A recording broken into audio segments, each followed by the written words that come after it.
Now, where the machinery is coming from, you're saying it's coming from the parishes, and that is certainly a formidable, well, machinery on the ground. What about resources? Where are the resources going to come from? Ricky, we are relying on, or we are appealing to the Filipino people to donate to the party. And it will be coming from them. We have been going the rounds introducing the party, and we just have to bank on our supporters right now. But we believe that there will be more. And even if, you know, it will be hard to solicit support from them, we just have to believe that it should come. Do you believe in getting contributions, large contributions from like-minded organizations, or are you really counting on a kind of a individual volunteer type of contribution? Both, Ricky. We are going to solicit help from individual people and also corporations. But definitely we will adhere to the law that we would not accept donations from questionable sources. What would you deem to be a questionable source, and what would be an acceptable source? Well, those that that we do not know, but are promoting things we do not like. Like, for example, if the passport or our platform is out to eradicate gambling, we would not accept donations from corporations that promote gambling. Okay, so it's got to be a group or a corporation, an organization that is not involved in gambling or anything that you would deem to be promotive of vice, then, I suppose. Yes. Have you a list of people who you're approaching for this, and have you begun to approach them? Yes, well, the Secretariat of the party is very active in doing that. Okay, so there is fundraising going on. There is a machinery being built together. Yes, this itself is fundraising. Yeah. We're trying to sell this to, well, putting it in the market. Let's show it on. Let's show it on screen. Go ahead. Tell me what it is, and I'll hold it up. Well, that's the platform. It's a passport to a new Philippines. It was drafted by men and women within the party who really believe in the aspirations of the party.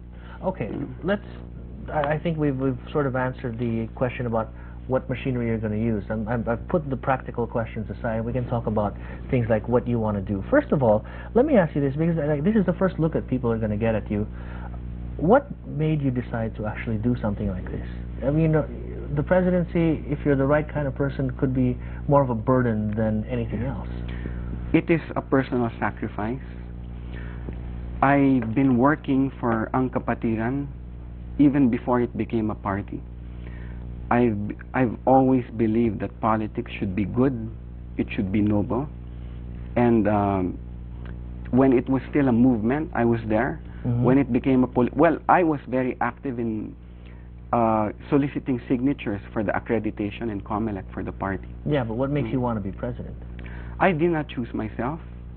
I was chosen by the National Electoral Committee of the party. Now, if I've been actively involved. Accepted so I would assume that there's some desire there to be president. Yeah, well, some desire to serve the nation. Yeah. We need new blood. My acceptance is a clarion call to the youth to take the reins of government and to engage in politics in a way that you could exercise patriotism. I think the youth of today, sadly, are not shepherded properly.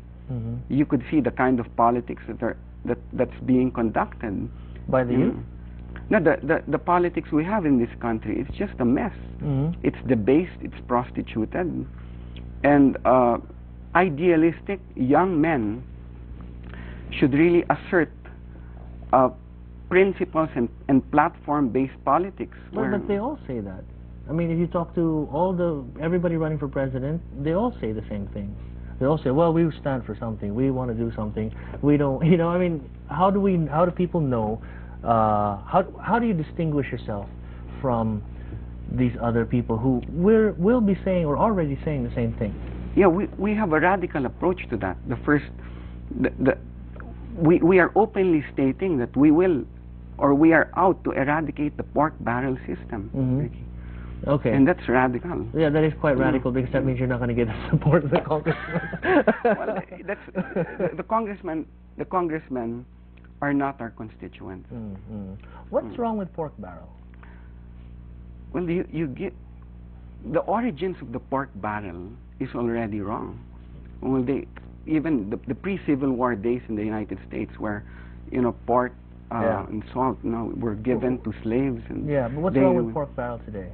It's just too abused, and that too much discretion is given to congressmen, where so much graft and corruption is in other words, they don't. There's no way that you can account for the kind of money that's given to a congressman. Yes. So it creates opportunities Aside for from that, corruption. They put the money in projects that are not really responsive to the real needs of the poor. They put it in vote-getting projects. Like basketball courts. Well, they don't put it in agriculture because you don't expect to get votes from carabaos. Yeah. So you're saying let's just do away with the whole idea of a pork barrel system. Yes. Okay, we're going to take a short break. More with Mr. De Los Reyes when we return. Stay tuned. Welcome back. I'm talking to J.C. De Los Reyes, presidential candidate of the Ang Kapatiran Party. Before the break, sir, you were saying that you're going to do radical things, one of which was to eradicate pork barrel. That's certainly a radical step. What else are you going to do that you feel is going to be pretty unusual for a candidate? Because these are extraordinary times, and the people need to trust their government, and government has to restore confidence.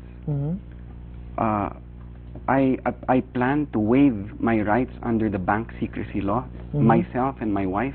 That is a personal decision. So the people can see how much you're worth? Yes. Well, it's going to be a continuing waiver from now to 2016, just in case I'm elected. So if you're elected, you will have an ongoing, permanent, well, at least during your term, a waiver of your bank secrecy, meaning that at any time, any citizen who is wondering what President De Los Reyes is worth can actually go to a bank and it will be revealed. Yes, that's the height of transparency, and I want to be accountable, and that's also an incentive for me to be honest, to be faithful. So that's also quite radical. I don't think any other candidate has proposed doing that at this point. Well, we just have to show the people how much we love them, what are we willing to do for them. A lot of candidates, well, a lot of politicians would say they want good governance, they want ethical leadership. But it's not enough. When you're into a relationship, you have to tell your wife what you're willing to do, or you tell your family what you're willing to do for them. Okay, let's talk a little bit about what you plan to do. I mean, whoever becomes president next year, assuming there's an election, will have many, many things to do. And a lot of the candidates have said they're going to do this, they're going to do that. What do you plan to do? What are the first couple of things that you would do as president? I've always argued within the party that if you're building a house, you cannot go too far unless you establish the integrity of that house. The Philippines is too graft-ridden, too much corruption. So before you fix your bakod, before you fix the kitchen, you just have to remove the thieves, the robbers that destroy the integrity of the home. How would you do that? By really declaring an all-out war against graft and corruption. How would